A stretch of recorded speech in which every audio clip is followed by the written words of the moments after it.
right? To show his wrath, he gave power over to a certain nation of people who are fitted for destruction, right? Because that's Esau's end, right? At the end of all things, Esau is going to be destroyed. But first, Esau is supposed to be the belt to our ass for having gone off, right? Such a lowly man, such a lowly race of people, and small among all the heathen, as it is written, right? Has gotten up so high over us because we've gone off. It shows, just to show you how far we fell off, and how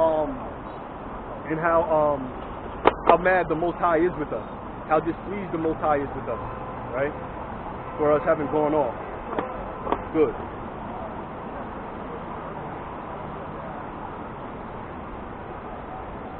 Salakia, hold on. Salakia. Got your Romans 9:22.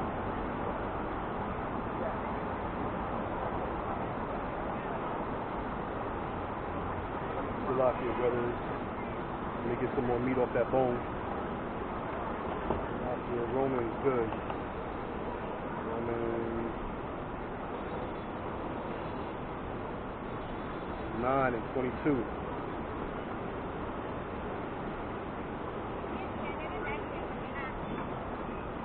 Good. Romans 9:22. Okay, good. That was it on that. All right. Good. So,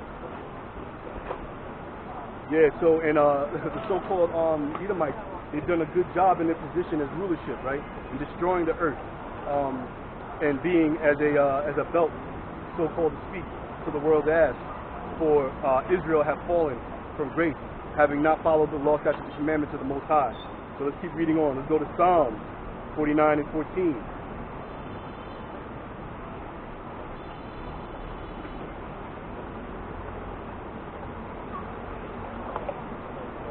Good. Psalms 49:15.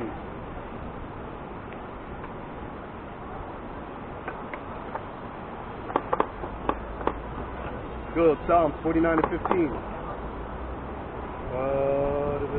Hold on. 49:14. Salakia. Good. Psalms 49:14. Like sheep they are laid in the grave. Death shall feed on them, and the upright shall have dominion over them in the morning, and their beauty shall consume in the grave from their dwelling. Right. So, at the end of all things, when Edom is given his bill for his unrighteousness, his wickedness, his latter end is going to be a destruction, to where the worms of the ground are going to feed on him. Right? And many of those worms, it's talking about worms literally, but also figuratively, it's talking about the other nations as well. Right? 49:14. Yep. Like sheep they are laid in the grave. Death shall feed on them. I'm sorry, Salakia. Death shall feed on them, not worms, Salakia. Death shall feed on them, right? And the upright shall have dominion over them in the morning, right? So, the upright shall have dominion over them in the morning. That's talking about when Israel returns to the Most High's favor. That's the morning it's talking about, not actual morning, but the brightness of the day of the Lord, right? That morning when the Most High has ended our affliction, right? And we are put over Esau for 1,000 years to have them build up our kingdom, and then they're going to be destroyed. Good. So Psalms, let's go to 50 and 16.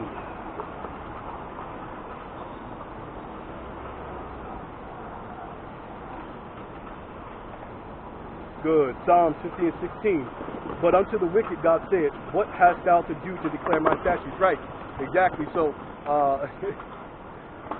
so many people around the world, so many different classes and cultures of people around the world, they are mocked and fooled by the Most High.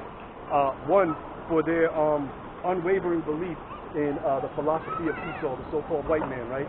And they see that a lot of the way the devil works, it comes to naught overall, right? And so the Lord is asking another rhetorical question: what does the wicked have to do to declare my statutes, right? What is it that? Why is the so-called white man have his hands in my books? Good. To talk about law, statutes, and commandments. What is Esau Edom talking about? What is Esau Edom in the Bible for? Trying to tell people what the law, statutes, commandments are about. Like when you go on, if you watch American news or whatever like that, you'll see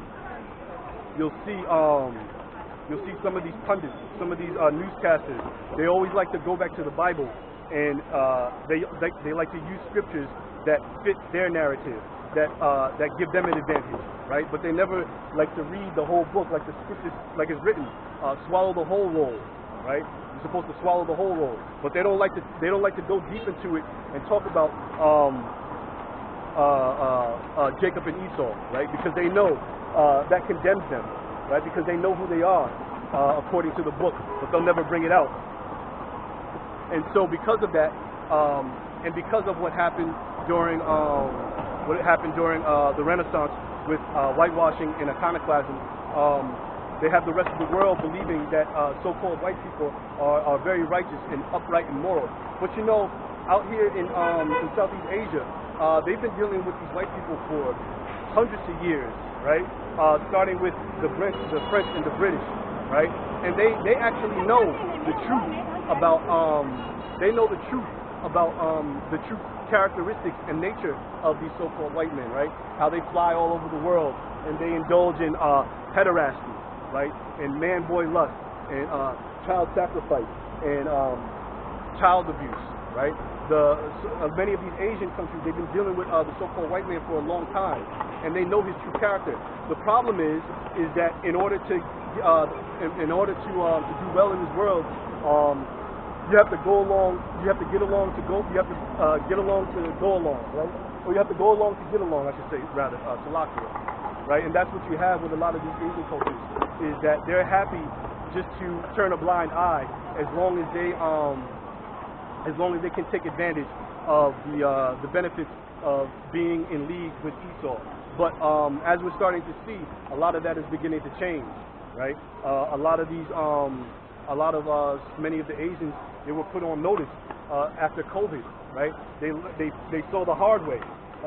As blacks, Latinos, and Native Americans, as we've been telling them for years, the white man is not your friend. Esau is not your friend. But they got to see it up close and personal during COVID, right? When so-called out there in Europe, when Esau was up there going upside Asians' heads and calling it the Asian fever and all that stuff, right? And they saw firsthand how the so-called white man, how Esau really feels about you Asians, right? Opened your eyes up. And then just recently, there was an Asian woman back home in America who was married to a white man, and they love white men, right? They think the white man's ice is colder, right? They love white men. And so back in America, there was an Asian woman with I think she had 3 children with this Edomite man. The man killed her, right? And we see that story all the time, right? But you'll have these Asians, they'll jump, or these Moabites, they'll jump on these social media platforms. They talk about stop Asian hate, and they're always pointing their finger at so-called blacks, Native Americans, and Indians. Mainly so-called blacks. Those of the tribe of Judah, Benjamin, and Levi, right? They'll point their fingers at us.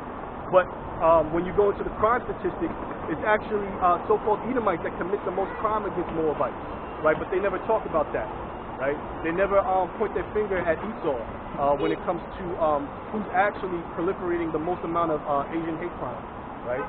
It's so-called Edomites who actually commit the most crime against so-called Moabites, right? Just go into the statistics about it, right? Good. So, moving on. Good. Keep going here. What is that? Psalms 50 and 16. But unto the wicked, God saith, what hast thou to do to declare my statutes, right?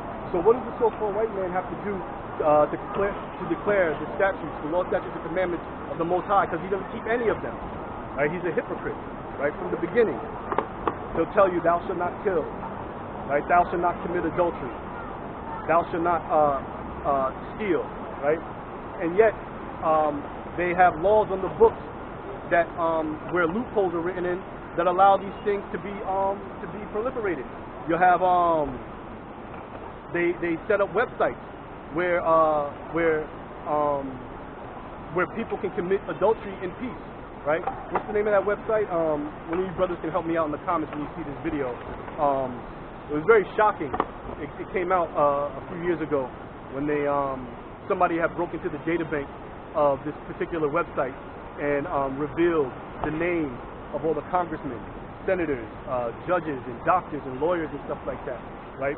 Prominent people, prominent faces, and they had signed up a website. They had signed up a membership to this website.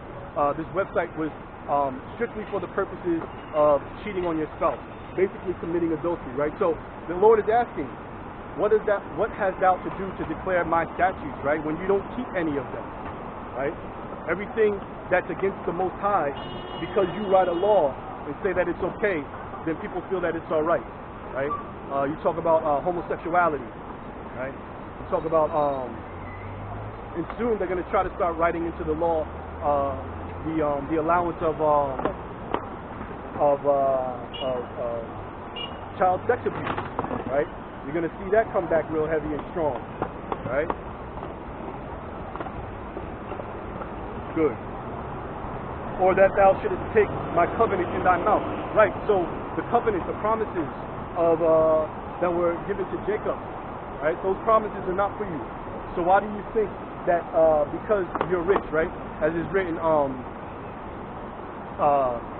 some assuming that gain is godliness, right? You think just because you have money or that because you have power that means God is on your side. No. The devil also has gifts to give out as well too, right? And so-called Edomites on the high level, they know that, but these normal lower level Edomites, they don't know that. And so you'll have Moabites who look at Edom with an air of with an aura of reverence, right?